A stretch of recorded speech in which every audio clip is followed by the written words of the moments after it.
going? Let's keep up. So, what do you see here?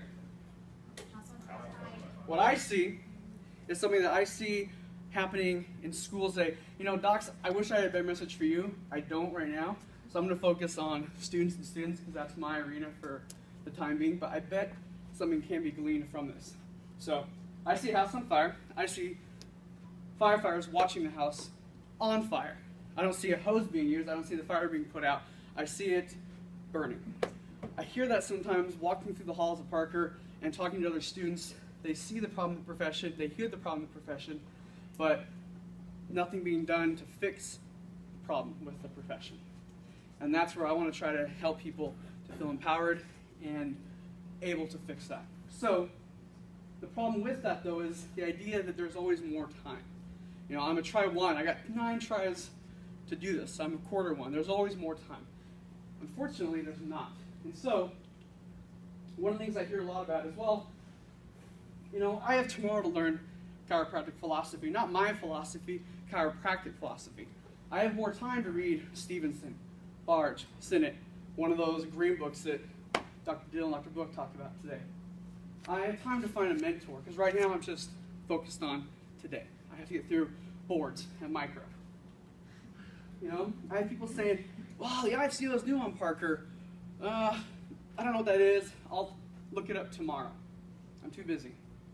I don't know what they do. I don't know what the ICA, the AC, or the IFCO, or ICIC, you know, all these different things do, but I'll learn it eventually. I'll eventually learn why that matters to me. I don't have time today, but I'll learn tomorrow. I'll eventually join, for y'all in Texas, the CST with Matthew Max. I'll eventually join the Association for the History of Chiropractic, something that's protecting and promoting our history. I've joined the Garden State Chiropractic Association up in New Jersey because that's awesome, and you can, because it promotes chiropractic. So Frank Hahn will love you if you join it, as well as ChiroFutures. I can't relate to that yet, but I love Matt McCoy, and I believe in supporting that. The problem is, though, are people doing this today? Tomorrow is when I'll really learn what a vertebral subluxation is and how to detect it. Tomorrow, I'll practice my ability to restore and maintain the nervous system to proper function. Tomorrow, I'll attend a technique seminar. I'll go to adjust the manipulathon. I'll go to something that protects it. Andy Roberts got mad at us for that, so we're working on it. But the idea is tomorrow I'll learn how to adjust, because today I just can't do it. Shameless plug for TAPS. Tomorrow I'll lead a club at Parker. I'll attend a club meeting at Parker. I'll be a leader within the student senate, the student government, the mentor groups, a peer group, anything. Tomorrow I'll do it. Tomorrow I'll try harder. Next try I'll get all A's. I don't know. Okay, I am so far away from graduating. There is no way I need to know today where I want to practice. There's no way today that I need to know if I want to associate or not. Pros and cons. There's no way to know how much I'm going to borrow and how to begin repaying that. I'll deal with that tomorrow. Instead, I think you should do that. Get your plans straight. And the thing about these seminars and other seminars that come to town is, if you walk out the door, coaches talk about this, a few others have, if you go out this door today and you don't do some of this stuff, man, ask for your money back, do something different, because you're not doing what you need to. We can't afford that. We can't afford to think that tomorrow will be great. Annie will. She's going to focus on tomorrow because her today sucks. She'll focus on tomorrow being great. We can't. That's not going to happen.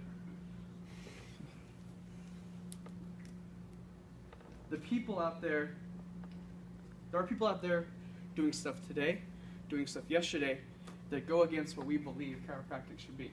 They're not waiting for tomorrow. They're already doing it. They're already getting involved with their organizations, with their clubs, with their things, and it's contradictory to what we think chiropractic should be.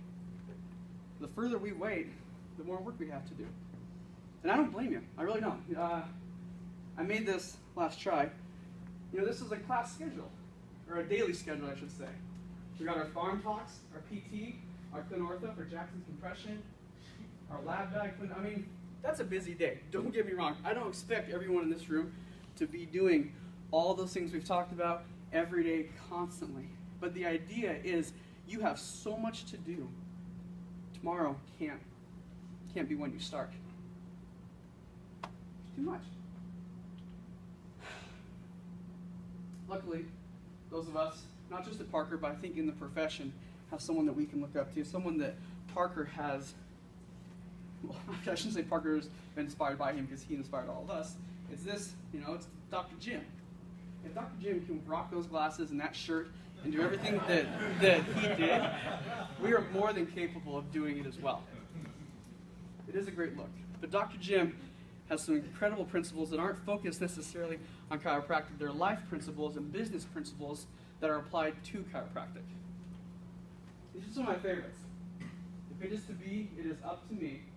I cannot communicate successfully and efficiently what I do not own, and thought plus action equals feeling. You can look at those and laugh and think those are your feel-good statements, daily affirmations that don't carry any merit to them, or you can look at them and say successful people have phrases like this in their life that guide them and motivate them. You have to think now. I don't care if you try 1, if you try 10, if you've been practicing 27 years, if you've been getting banned from the hotel that we're staying in, Dr. Dill. I mean, it doesn't really matter where you're at. You need to start doing things today. And I don't mean that in a scary way. I mean that in a way of it's serious. If it means this much to us, if you're willing to take on this much of debt, to possibly travel away from your family, to live here, to do all that you're doing, you got to make it worth it. So, what I want everyone to do, students, docs, I'd love for you to do it too. Thought plus action equals feeling.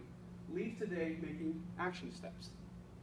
Recognize that for you to get to this point in your life where you're at, you are more capable and more empowered than you realize.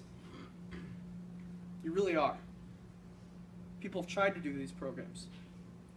They've been unable to for a number of reasons. Some have struggled to practice. You are here. The fact that you're here on a weekend doing this says a lot. It says a lot about who you are and what you want to do.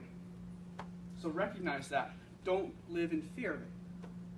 Second, ponder and reflect what you learned this weekend. I went to this last year, and I did that. I went home that night, I talked to my wife, and I thought, what can I do to not make this just a seminar that I sat through? What can I do to apply this into my life so I can progress? And it has been one of the craziest years of my life. My wife can attest to it. The people I've met and I've gained relationships with, my personal and chiropractic growth has been huge. And it can all start with just putting action steps into place. Create a list of to-dos. Those things I quickly rifled through, those were off the cuff, but if you look at the big arenas of chiropractic, you have your political, your philosophy, your actual practice skills, your technique, your academics. Start making big, broad plans and then narrow them down. But start getting on that. If it's 1 bullet point long, that's great. That's 1 more bullet point than you had this morning. It's better than nothing.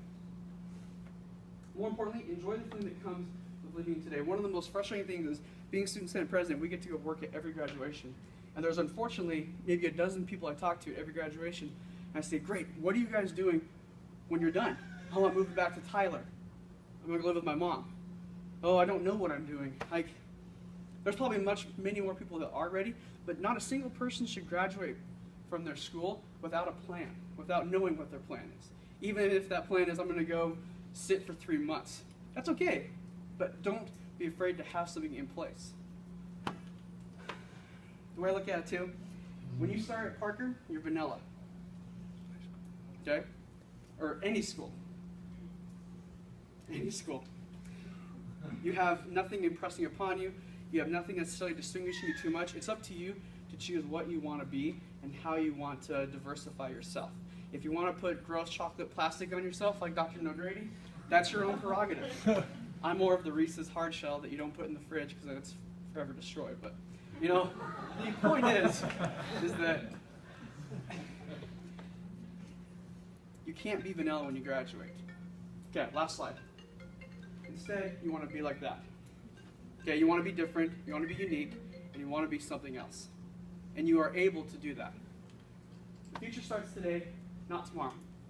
So do it. Go home today and do it. Thanks.